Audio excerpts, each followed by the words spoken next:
This new moon in Cancer happening on the 17th of July is actually going to feel more like a call to action of new self-awareness, new comfort zones, and new nurturing of ourselves. And I'm going to tell you exactly why. If you don't already know me, my name is Krista Lynn. I run the Modern School of Ancient Wisdom. I am your modern magic mentor, and I want to explain to you what's going on with this lunation, this new moon, who is in her domicile on her day, having just a lot of resources with her, with a couple flavors thrown in by other transits. We're also going to talk about what you can do and how this applies to you. So stay tuned as I share my screen and we go through the whole thing going on with this new moon and what you can do with it.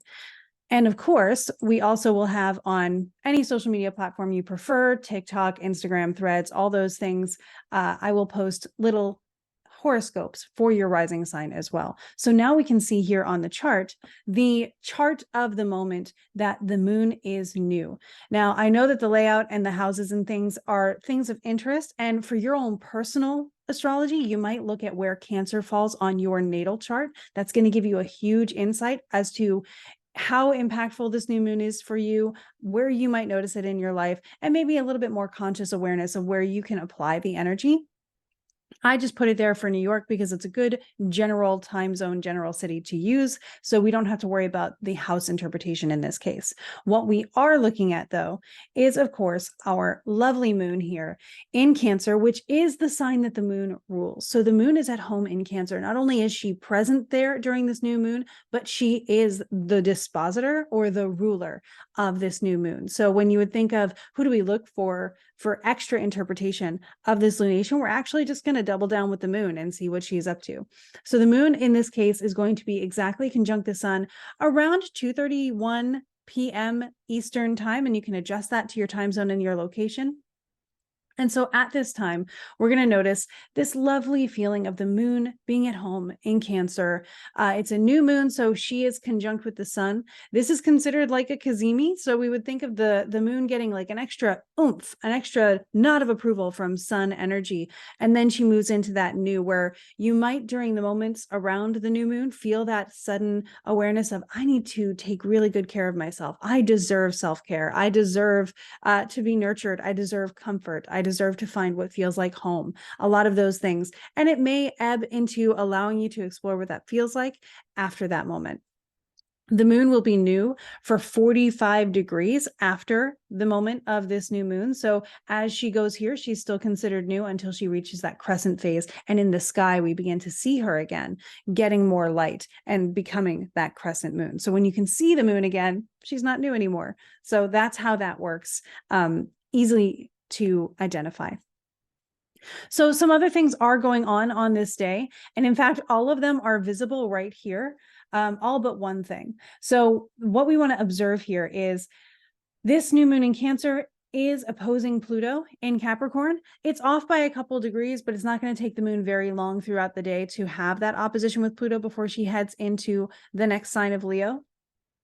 So we do know that, again, there's this call to action, this self-transformation, this adjustment that we might be going through, this allowing something else to be put aside so we can make space for something new kind of energy. So you might be renewing your commitment to your security, to whatever is important to you. If you have Cancer in a certain house, it might be renewing your commitment to your sense of security and awareness and your comfort zone that you may be expanding in that area of your life when you consider the house topics that Cancer rules for you on your chart.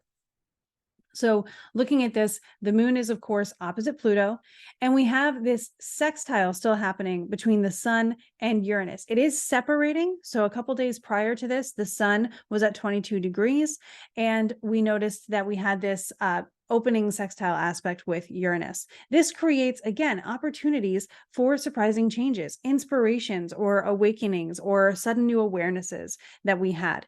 And so that is kind of coming into and blending into this situation of us in the new moon, having these new realizations and then saying, how do I feel comfortable with this?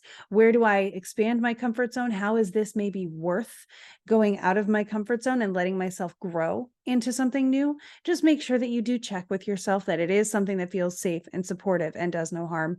You just want to make sure with things like that, because Uranus can incite us and make us feel excitable. And we might take some risks. And sometimes those risks pay off amazingly. And sometimes they're a little bit too far out of our comfort zone. So know yourself really well and just check in with yourself on these decisions. I would say these risks are ones that are more or less supported in general, but I don't know you personally until I look at your chart and speak to you as a human being. So I don't want to go out there and be like, yeah, take the risk. It might be worth it, but always double check with yourself and your own guidance, your own intuition as well. So aside from the moon having this interaction with Uranus and this interaction with Pluto, we've also got a pretty great trine with Neptune. So you might even find that you have interesting dreams around this time, that things almost don't feel like they need to feel tangible. Maybe there's a lot that you're just going through and it's more of a mental, spiritual, meditative kind of situation. And that is something that is just as qualifiable or is just as meaningful as any other transformation that you can go through or any other awakening that you can experience. So looking at this, just making sure I didn't miss anything. Nope. Another thing that we're looking at though, is that this is the new moon that is just about halfway between, as we can see, there's this square happening when the sun reaches 0 of Leo.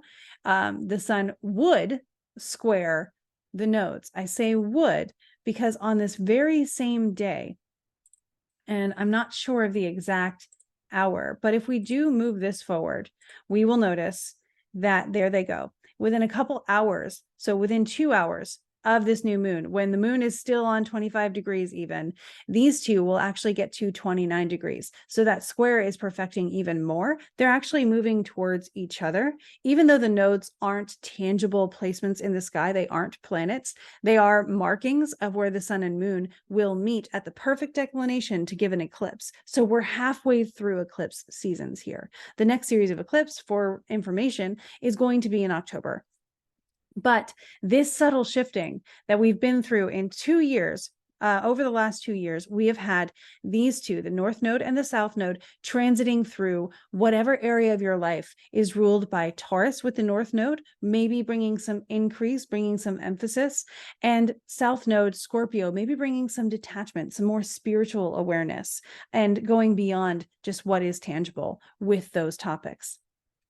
And so now we're halfway between the eclipses that we experience, and the eclipses that we experience are shifting in the areas of our lives that they've been impacting. So as we now move from that, we will have one more eclipse in Taurus because we had one already in Aries earlier. So it was an Aries and Scorpio eclipse back in April and May. And now we're going to have a Taurus and Libra eclipse cycle happening in October. But the areas of our lives, we're starting a whole new journey in the areas that are governed or ruled by Aries and Libra. So this is something to consider, and making sure that you understand you have plenty of time to observe this process. It's new beginnings and closings, something that allows one story to come to a close and to resolve, and that really brings in this new topic of life and new interest that we might have coming forward, especially again, wherever those signs are on your own chart, making it personal to you. So overall, when we look at this new moon, I'll take us back to the chart for that.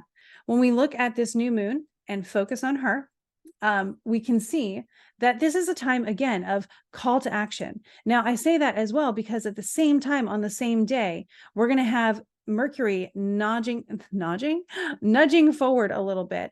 And it looks like the moon happens a little bit after. We see that these two were perfectly square. So perhaps a few hours before this, they were perfectly square with each other when Mercury was on 11 degrees. So there they are. So you can see they have their square, and then shortly after that, like 5 or so hours after that, we see the new moon perfects. So when we look at the square between Mercury and Jupiter, Jupiter has the upper hand. So we have some beneficial things that might be coming from this, but it is, again, a square. It's a call to action. So this is a really interesting dynamic that we've got going on here when we think about the considerations and the rulerships of Mercury and Jupiter. And overall, for this new moon, one of the things that I am kind of bringing in as I tie it all together is that it's a call to action and evolution into a new journey of self. Jupiter being typically higher spirituality, religion, faith-based ideals, those things that really govern our belief systems and our choices. And then Mercury, bringing that down to earth into daily practice. How are we walking our talk? Is the kind of situation this square might be asking us to think about, especially with Mercury in Leo. How are you as an individual living the life that you feel expressive in, that you feel noticeable and seen the way that you want to feel seen? And then Jupiter is saying, how are your beliefs supporting that? How are these two working together? So with that in mind, again, call to action and evolution in a new journey of self. We might be applying some elbow grease because this is a square, so it's asking us to take action. And so the road may be ahead of us. There may be some more things that we do that it's not a thing that has to resolve right away today. So we're not necessarily needing to know everything all at once. It's this process that begins that we can allow ourselves to now walk along. It's a whole new journey. And so the anticipation of the journey and the results of the journey are going to be there too. So I'm reading my own notes for a second here. Hang on. Let me just see what I said here. I channel in these interpretations when I look at the chart. So we may be applying some elbow grease and the road may yet be ahead of us, but the anticipation of the journey and the results of the growth are there too. So just knowing that the promise of that growth is there. You are in that process. You are in the process of becoming, and every step is important, even if not every step feels like an action sequence. However, again, we can look at this day and say something new is starting here, and it's really about maybe expanding our comfort zone, being more expressive of what we believe, really understanding why we believe what we believe, and those kinds of things to make sure that we are supported, that we as an individual know ourselves and can move forward and become even more of this being that we are here expressing. So a really cool affirmation that I've put together for this is I embrace the process of rebirth and becoming. And things that you can think about are taking a moment to just be still, sit with yourself and see how that feels.